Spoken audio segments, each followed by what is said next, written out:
இலக்கிய சீரியலில் இன்றைக்கி எபிசோடில் என்னென்ன மாதிரியான அட்டகாசமான விஷயங்களும் சுவாரஸ்யமான விஷயங்களும் நடக்க போகுது அப்படின்றத பற்றி தான் நாம் இப்போது இந்த வீடியோவில் பார்க்க போகிறோம். இப்போ தான் நீங்கள் ஃபஸ்ட் டைம் நம்ம சேனலை பார்க்க வர்றீங்க அப்படின்னா மறக்காமல் லைக் பண்ணுங்கள், ஷேர் பண்ணுங்கள், சப்ஸ்கிரைப் பண்ணிவிட்டு பாருங்கள். வாங்க இப்போது வீடியோக்குள்ளே போகலாம்.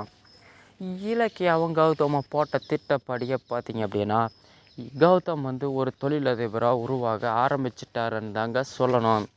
இதுக்கு எல்லாத்துக்குமே முழுக்க காரணம் அப்படின்னு பார்த்தீங்கன்னா எஸ்எஸ்கே உடைய முட்டாள்தனம் அப்படின்னு தாங்க சொல்லணும்.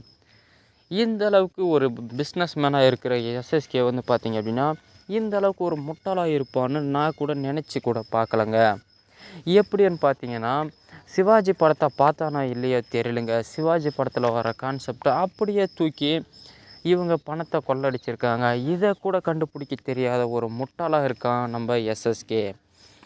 எப்படின்னு பார்த்தீங்க அப்படின்னா அஞ்சலியும் அப்படி தாங்க, எந்த ஒரு பிளானவே முழுசும் திட்டம் தெரியவே தெரியாதுங்க. அதே மாதிரி தாங்க நம்ம எஸ்எஸ்கேவும் பிளான் எல்லாம் பயங்கரமாக தாங்க போடுறான், செயல்படுத்துறதுல ஒன்றுமே இருக்கிறது இல்லைங்க. இந்த முட்டாள்தனத்தை பயன்படுத்தி நம்ம இலக்கியாவும் கௌதமும் பார்த்திங்கன்னா எஸ்எஸ்கேவுடைய மொத்த பணத்தையும் அடிச்சிட்டாங்க அப்படின்னு தாங்க சொல்லணும். எத்தனை பேருடைய வாயை வைத்து கட்டி அவன் சம்பாதிச்சானோ ஏமாற்றி மொத்தத்தையும் சுருட்டிட்டாருந்தாங்க சொல்லணும். இதை உடனே இந்த விஷயம் எதுவுமே தெரியாத நம்ம எஸ்எஸ்கே பார்த்திங்க அப்படின்னா நம்ம கௌதமுடைய திறக்க போகிற ஆஃபீஸ்க்கு அழைப்பு விழாவுக்கு பார்த்திங்கன்னா எஸ்எஸ்கேவை இன்வைட் பண்ணுறாங்க. இங்கே பார்க்கும்பொழுது பார்த்திங்க அப்படின்னா பயங்கரமான ஷாக் ஆகிடுறாங்க நம்ம எஸ்எஸ்கே. எப்படின்னு பார்த்தீங்கன்னா ராஜசேகரை இவங்க எல்லாருமே ஜாலியாக சிரித்து பேசிகிட்ருக்காங்க.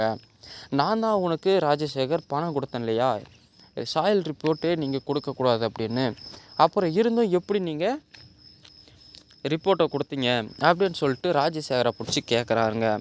அதுக்கு நீ கொடுத்ததை விட அதிகமாகவே அவன் 2 கோடி ரூபா பணத்தை கொடுத்துட்டான் அப்படின்னு சொல்லும் பொழுது இவன் பயங்கரமான ஷாக் ஆகிடுறாங்க.